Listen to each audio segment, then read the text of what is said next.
Hello students, how are you? बच्चों, आज हिंदी की कक्षा में आपका स्वागत है। सभी बच्चे अपनी हिंदी की मेघला पुस्तक, रफ नोटबुक और पेंसिल लेकर बैठ जाएं और ध्यान पूर्वक आज का सेशन अटेंड करें। तो बच्चों, पिछले सेशन में आपने इस पाठ में सनकी सुल्तान मोहम्मद बिन तुगलक के बेसिर पैर की सनक के कारण होने वाली जान माल की हानियों के बारे में जाना। कांसे के सिक्के चलाने से उत्पन्न स्थिति से निपटने के लिए उसने अपने वजीर से सलाह मशविरा किया तो जरूर, लेकिन उसकी बात को पूरा नहीं होने दिया। आगे क्या हुआ, चले आज की रीडिंग के माध्यम से जानते हैं। तो खोल लीजिए अपनी मेघला पुस्तक का पृष्ठ नंबर 17। तो चलिए बच्चों, चैप्टर शुरू करने से पहले इसके कुछ डिफिकल्ट मीनिंग डिस्कस करेंगे। पहला शब्द है खुदा बंद। खुदा यानी भगवान, बंद यानी बंदे, खुदा के बंदे। नेक्स्ट वर्ड है मुनादी। मुनादी यानी घोषणा यानी अनाउंसमेंट। इसी पंक्ति के नीचे देखेंगे पवित्र। यहाँ पर पवित्र के स्पेलिंग प व को छोटी की मात्रा त्र, यहाँ पर त्र ये वाला, पवित्र यानी पावन। अगले पैराग्राफ में पहली पंक्ति पर ही देखेंगे पुनः। यहाँ पर देखिए दो डॉट्स जो लगे हुए हैं, यह क्या है, विसर्गे, और यह है हल्की सी ह की साउंड देती है, पुनः। इसका अर्थ है अगेन यानी कि दोबारा।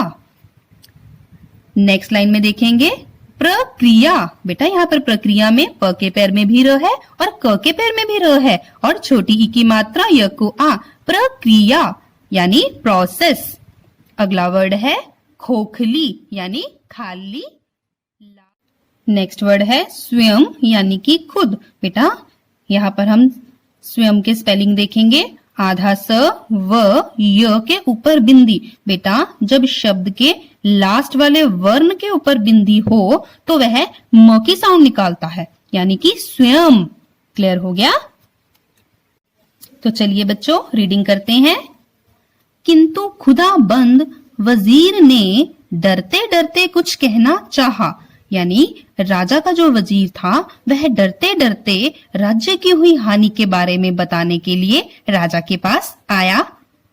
वजीर की बात पूरी होने से पहले ही उसने दुखी मन से कहा, मैं जानता हूँ तुम प्रजा में मुनादी करा दो कि वे अपने कांसे के सिक्के जमा करके चांदी ले जाएं।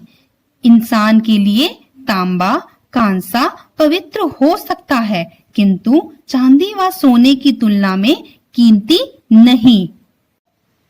राजा ने वजीर की बात पूरी सुने बिना ही उसको मुनादी करने के लिए कह दिया और कहा कि प्रजा अपने कांसे के सिक्के जमा करके चांदी के सिक्के ले जाए, क्योंकि वह जानता था कि तांबा और कांसा चाहे मनुष्य के लिए पवित्र हो सकता है, परंतु वह चांदी व सोने की तुलना में कीमती नहीं है। नेक्स्ट पैराग्राफ देखेंगे। दिल्ली शहर में मुनादी करा दी गई और लोगों ने तुरंत इस मौके का पुनः फायदा उठाया। दिल्ली में कांसे के सिक्कों का पहाड़ लग गया। दिल्ली को उजाड़कर दौलताबाद बसाने की प्रक्रिया में खोखली हो गई। अर्थव्यवस्था को कांसे के सिक्कों से संभालने की चेष्टा में सुल्तान ने ऐसी परिस्थिति को जन्म दिया कि लोग दाने दाने के लिए मोहताज हो गए और स्वयं सुल्तान को पेट भरने के लिए दिल्ली छोड़कर अयोध्या भागना पड़ा। तो हुआ यूं कि जब दिल्ली में मुनादी करवा दी गई तो लोगों ने इस मौके का बहुत फायदा उठाया और दिल्ली में कांसे के सिक्कों का पहाड़ लग गया। पहाड़ लग जाना यानी किसी चीज का अधिक मात्रा में इकट्ठा होना।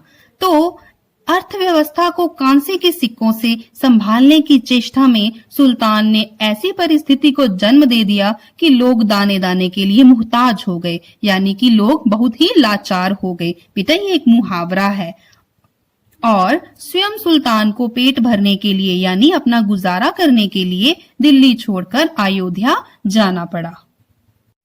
तो चलिए बच्चों, अब हम इस चैप्टर के कठिन शब्दों के अर्थ जानेंगे और साथ ही साथ इसके मैं आपको वाक्य बनाना सिखाऊंगी।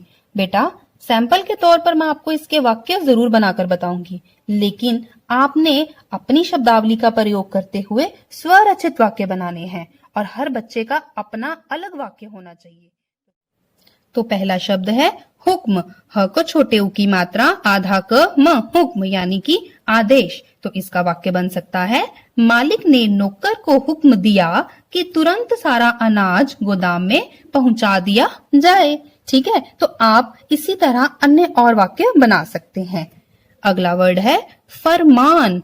फ के पैर में नुक्ता। बेटा यहाँ पर देखेंगे फ के नीचे क्या लगा है, बिंदी है ना, इसको हम नुक्ता कहते हैं। फरमान यानी कि आदेश। तो इसका हम वाक्य बना सकते हैं, राजा का फरमान सुनते ही लोग महल में आ गए। क्लियर? बेटा नेक्स्ट वर्ड है शख्स यानी व्यक्ति। तो बेटा व्यक्ति में स्पेलिंग देखेंगे कि छोटी ई की मात्रा त की बजाय क को लगी है। ठीक है, तो यह ध्यान रखेंगे कि जब भी वर्ण के साथ आधा वर्ण हो तो मात्रा आधे वर्ण को लगेगी। क्लियर है? जैसे व्यक्ति में मात्रा त को नहीं बल्कि आधे क को लगी है। क्लियर? तो इसका हम वाक्य बनाएंगे, हर शख्स को कानून का पालन करना चाहिए। क्लियर? नेक्स्ट वर्ड है नियति। बेटा यहाँ स्पेलिंग देखेंगे, न को छोटी ई की मात्रा है और त को भी छोटी ई की मात्रा है। इसका अर्थ है भाग्य। तो बेटा इसका वाक्य बन सकता है, नियति में लिखा हुआ टाला नहीं जा सकता। नेक्स्ट वर्ड है उन्नत। बेटा यहाँ पर आधा न और पूरा न है, तो न पर स्ट्रेस दिया गया है। उन्नत यानी विकसित।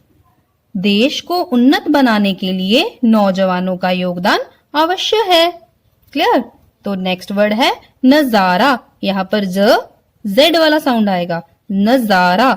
इसका अर्थ है दृश्य। बेटा द के पैर में री, आधा श और य, दृश्य। तो इसका वाक्य बन सकता है, चांदनी रात में ताजमहल का नजारा देखने योग्य होता है। तो आप कोई अन्य वाक्य भी बना सकते हैं, किसी भी चीज का नजारा देखकर आप बता सकते हैं कि वह देखने योग्य होता है। क्लियर? नेक्स्ट है तामील। इसका है आज्ञा पालन। राजा के सैनिकों ने शीघ्र ही उसके हुक्म की तामील की। क्लियर? नेक्स्ट वर्ड है काफिला। बेटा यहाँ पर फिर से वही चीज, काफिला फ में नीचे बिंदी और इसका अर्थ है कारवां। काफिले को अपनी मंजिल तक पहुंचते पहुंचते 2 महीने लग गए। नेक्स्ट है चंद। च के ऊपर बिंदी, चंद कुछ, यानी कि लॉकडाउन के चलते चंद लोग ही रीना की शादी में शामिल हुए। ठीक है, नेक्स्ट वर्ड है आहत यानी दुखी। पुत्र वियोग से आहत माँ का दुख उसकी आंखों से झलक रहा था। क्लियर हो गया वाक्य? ठीक है बच्चे। नेक्स्ट वर्ड है सनक यानी जुनून। बेटा यहाँ ज को छोटे उ की मात्रा, न को बड़े उ की मात्रा, न, जुनून। इसका वाक्य है, राजा की सनक के कारण ही प्रजा को भारी नुकसान उठाना पड़ा। क्लियर? नेक्स्ट वर्ड है उर्वर। बेटा यहाँ पर व के ऊपर र और फिर र, उर्वर यानी उपजाऊ। इसका वाक्य बन सकता है, किसान ने अपनी जमीन को उर्वर बनाने के लिए कई प्रकार की खादों का इस्तेमाल किया। नेक्स्ट वर्ड है सूझ यानी अक्ल। समझदार लोग अपनी सूझबूझ से हर समस्या का हल निकाल लेते हैं। नेक्स्ट है मुनादी यानी घोषणा। मुनादी सुनते ही सब लोग गांव में इकट्ठे हो गए। ठीक है बच्चों, ये समझ में आ गया आपको इसके वाक्य? तो बच्चों मैं आपको फिर से एक बार याद दिला दूं कि मैं जो वाक्य आपको बना रही हूँ वो सैंपल के तौर पर आपको बता रही हूँ। आपने स्वयं अपनी भाषा में अपने वाक्य बनाने हैं। ठीक है, मैं केवल आपकी सुविधा के लिए आपको एक वाक्य बनाकर बता रही हूँ, आप उसकी सहायता से अन्य और वाक्य बना सकते हैं। क्लियर है? नेक्स्ट वर्ड है प्रतिवाद। बेटा यहाँ प के पैर में र और त को छोटी की मात्रा, प्रतिवाद यानी विरोध। तो इसका वाक्य है, सोच समझकर किसी बात का प्रतिवाद करना चाहिए। ठीक है, तो नेक्स्ट वर्ड है हड़कंप। बेटा यहाँ ड़ के नीचे भी बिंदी और क के ऊपर बिंदी, हड़कंप यानी दहशत। रेलगाड़ी के डिब्बे में सांप घुसने से यात्रियों में हड़कंप मच गया। ठीक है, तो इस तरह से आप अन्य और वाक्य भी बना सकते हैं। है सत्ता लोलुपों। बेटा यहाँ सत्ता का अर्थ है राज्य और लोलुपों का अर्थ होता है लालच, यानी जिनको सत्ता का लालच होता है। तो लालच शब्द के लिए एक और भी इसका पर्यायवाची है लोभी, तो इससे इसका अर्थ बना सत्ता लोभियों। क्लियर? तो इसका हम वाक्य बनाएंगे, वर्तमान राजनीति में सत्ता लोलुपों की कमी नहीं है। क्लियर बच्चों? नेक्स्ट वर्ड है अद्भुत, अनोखा। इसका वाक्य है, प्रदूषण मुक्त वातावरण में गंगा नदी का नजारा अद्भुत लग रहा था। नेक्स्ट वर्ड है चप्पे चप्पे। बेटा ये युग्म शब्द हैं, ठीक है, यहाँ आधा प और फिर पूरा प के ऊपर स्ट्रेस दिया गया है। चप्पे चप्पे यानी कदम कदम पर। इसका वाक्य है, कर्फ्यू के दौरान लोगों की सुरक्षा के लिए चप्पे चप्पे पर पुलिस तैनात थी। ठीक है, नेक्स्ट वर्ड है प्रफुल्लता। बेटा यहाँ प के पैर में र और यहाँ फिर आधा ल और पूरा ल, प्रफुल्लता। इसका अर्थ है प्रसन्नता। तो वाक्य बनाएंगे, कई वर्षों बाद विदेश से लौटे बेटे को देखकर माँ के मुख पर प्रफुल्लता छा गई। क्लियर? आप इसके अन्य और वाक्य भी बना सकते हैं। नेक्स्ट वर्ड है आबादी यानी जनसंख्या। इसका वाक्य बन सकता है, बढ़ती आबादी देश के विकास में बड़ी बाधा है। ठीक है, तो नेक्स्ट वर्ड है मिसाल। बेटा म को छोटी की मात्रा। उदाहरण। बेटा यहाँ इसको ध्यान से देखेंगे, कई बच्चे गलत प्रोनाउंसिएशन करते हैं, ह की साउंड डालते ही नहीं है, उदाहरण बोल देते हैं। तो यहाँ इसका सही उच्चारण है उदाहरण। ठीक है, ह का साउंड भी आएगा। क्लियर है? तो इसका हम वाक्य बनाएंगे, भगत सिंह का जीवन नौजवानों के लिए देश प्रेम की मिसाल है। क्लियर? नेक्स्ट वर्ड है जख्म यानी घाव। इसका वाक्य है, रोगी के जख्म से रक्त निकल रहा था। रक्त यानी खून। क्लियर? नेक्स्ट वर्ड है कबूल यानी स्वीकार। इसका वाक्य है, ईश्वर सबकी दुआ कबूल करते हैं। क्लियर? नेक्स्ट वर्ड है टैक्स। बेटा आधा क और स, टैक्स यानी कर। तो इसका वाक्य बन सकता है, हर नागरिक को टैक्स भुगतान समय पर करना चाहिए। क्लियर? नेक्स्ट वर्ड है नायाब यानी अनोखा। इसका वाक्य बन सकता है, रानी की अंगूठी में नायाब हीरा जड़ा था। मेरे पास एक नायाब हीरे की अंगूठी है। आप अन्य और भी वाक्य बना सकते हैं। नेक्स्ट वर्ड है सन। बेटा यहाँ न की साउंड आ रही है ना, आधा न और पूरा न, सन, बहुत चक्का। ठीक है, तो इसका वाक्य बन सकता है, 5 टांगों वाली गाय को देखकर मैं सन्न रह गया। क्लियर? नेक्स्ट है मुहताज यानी अभाव वाला।